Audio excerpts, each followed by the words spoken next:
मेरे प्यारे मित्रों, जय हिंद। एकेडमी फॉर एजुकेशन में आपका स्वागत है। हम डेली बाय डेली कुछ ऐसे टॉपिक के बारे में बातें करते हैं जो आपको जानना चाहिए। तो सीधी बात नो बकवास में आज हम बात करेंगे 2 से 3 टॉपिक के बारे में। पहला बात करेंगे आईपीसी सेक्शन 138, दूसरा सीआरपीसी सेक्शन 30, तीसरा कॉन्स्टिट्यूशन ऑफ इंडिया में आज बात करेंगे प्रियम्बल के बारे में। इसके अलावा बात करेंगे कि आज का दिन इतिहास में क्यों खास है तथा मुगल मनसब व्यवस्था के अंतर्गत होने वाली रैंकिंग को लेकर के बात करेंगे और मैथमेटिक्स में शॉर्ट ट्रिक्स के माध्यम से कुछ क्वेश्चन को हल करेंगे और आने वाले वीडियो में इसको बताएंगे। तो चलिए बात कर लेते हैं कि सबसे पहले शॉर्ट ट्रिक्स मैथ का। तो देखिए, अगर 4 पैरों के जानवरों की संख्या आपको पता करना है तो जितने पैरों की संख्या होगी उसमें हम क्या करेंगे, 2 से भाग देंगे और माइनस कर देंगे जीरो की संख्या। तो एक न्यूमेरिकल क्वेश्चन दिया रहेगा, उसको आप हल करेंगे इस सूत्र के माध्यम से। तो आपके सामने है क्वेश्चन, मैं पढ़ रहा हूँ। जानवरों के एक समूह में कुछ गायें हैं, तो जहाँ जहाँ ये इंडिकेशन किए रहते हैं वहाँ पर हम लिख लेते हैं, तथा कुछ क्या है, कबूतर है। तो 2 चीज़ें हैं, कुछ गायें हैं और कबूतर हैं, जिसके सिरों की संख्या 142 है। चाहे गाय है चाहे कबूतर हो, दोनों में एक ही सिर होंगे, तथा पैरों की संख्या 392 है। तो कबूतर में 2 पैर होते हैं, गायों में कितनी पैर होती हैं, 4 पैर होती है। तो बताइए कि समूह में गायों की संख्या कितनी होगी। तो सबसे पहले अगर 4 पैरों की ज्ञात करना है, मतलब गायों की संख्या ज्ञात करना है, तो जितने पैरों की संख्या दी गई है उसमें 2 का भाग दे देंगे और जितने सिरों की संख्या है उसमें से घटा देंगे। तो ध्यान दीजिएगा, पैरों की संख्या कितना दिया है, 392 में 2 का भाग देंगे और यहाँ पर आपका सिरों की संख्या कितनी दी है, 142 दी है। तो 392 में 2 का भाग देंगे, 196 आएगा, फिर 142 घटाएंगे 54। तो 54 क्या हो जाए, कितने क्या हो गए, आपके गायों की संख्या हो गई। तो गाय कितनी है, 54 है। तो इसके हिसाब से हम क्या कर, कबूतरों की संख्या भी क्या कर सकते हैं, ज्ञात कर सकते हैं। आपको बताना है कि कबूतरों की संख्या कितनी है, ये बताना है। तो चलिए दूसरा टॉपिक जो है हमारा क्या है, आईपीसी सेक्शन। आईपीसी सेक्शन 138 के बारे में बात करते हैं। Abetment of act in subordination by soldier, sailor और airman.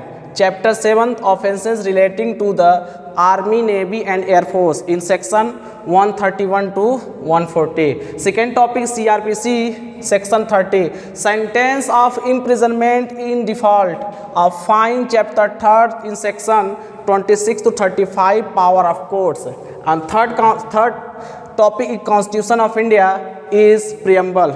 We the people of India having solemnly resolved to the constitute India into a sovereign, socialist, secular, democratic republic and to secure to all its citizens justice, social, economic and political liberty of the thought, expression, belief, faith and the worship, equality of status and opportunity and to promote among them all fraternity, assuring the dignity of the individuals and the unity and the integrity of the nation. In our Constituent Assembly this 26th day of November 1949 do hereby adopt, enact and give to ourselves this constitution.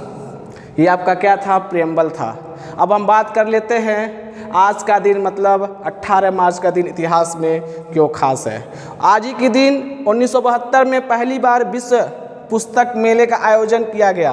और कब से कब तक किया गया, 18 मार्च से 4 अप्रैल तक। ये कहाँ किया गया, दिल्ली के प्रगति मैदान में किया गया। इस मेले में 200 से ज़्यादा प्रकाशकों ने भाग लिया था और राष्ट्रपति उस समय कौन थे, अपने देश के बीबी गिरी थे। और इस प्रगति मैदान में जो पहली बार विश्व पुस्तक मेले का आयोजन किया गया, उसका उद्घाटन किए। 1801 में आज ही के दिन भारत में हथियार बनाने का पहला कारखाना स्थापित किया गया। 1835 में आज ही के दिन डीजल के खोजकर्ता रुडोल्फ डीजल का जन्म हुआ था। 1914 में आज ही के दिन आज़ाद हिंद फौज के अधिकारी गुरबख्श सिंह ढिल्लों का जन्म हुआ था। आज ही के दिन 1914 में अंतर्राष्ट्रीय न्यायालय के पूर्व अध्यक्ष नागेंद्र सिंह का जन्म हुआ था। 1915 में defence of the India act को मंजूरी दी गई थी और 1919 में यह रॉलेट एक्ट बन गया था। और रॉलेट एक्ट क्या हुआ, ये जगह ले लिया था किसका, डिफेंस ऑफ इंडिया का। 1922 में महात्मा गांधी को कारावास की सजा हुई थी। 1944 में नेताजी सुभाष चंद्र बोस के नेतृत्व में आज़ाद हिंद फौज ने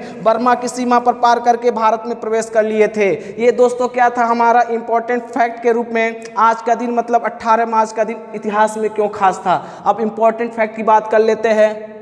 मुगल मनसब व्यवस्था के अंतर्गत देखिए, मुगल मनसब व्यवस्था के अंतर्गत बात किया जाए तो दोहरे रैंक का प्रावधान किया गया था। इसके अंतर्गत बताया गया था व्यक्तिगत रैंक को जात एवं घुड़सवार रैंक को सवार कहा जाता था। प्रत्येक मनसबदार इन दोनों पदों को जात और सवार से सम्मानित किया जाता था। अगर मोटे तौर पे कहा जाए तो मनसबदारों को 3 श्रेणियां निर्धारित की जाती थी। पहला था 500 जात के नीचे का पद को मनसबदार कहा जाता था। 500 से ऊपर तथा 2500 से नीचे के पद को अमीर या उम्दा कहा जाता था और 2500 से ऊपर के पद को अमीरे ये उम्दा कहा जाता था। तो 3 इंपॉर्टेंट फैक्ट है, ये आने वाले जो एग्जाम होते हैं बहुत ज़्यादा पूछा जाता है। ध्यान दीजिएगा, 500 जात के नीचे का पद को क्या कहा जाता था, मनसबदार। 500 से ऊपर तथा 2500 से नीचे के पद को क्या कहा जाता था, अमीर या उम्दा कहा जाता था। जबकि 2500 से ऊपर के पद को क्या कहा जाता था, अमीर उम्दा कहा जाता था। ये दोस्तों हमने 3 से 4 टॉपिक बारे में बातें करते आ रहे हैं। पहला बात की है कि IPC section 138 and second topic is CrPC section 30।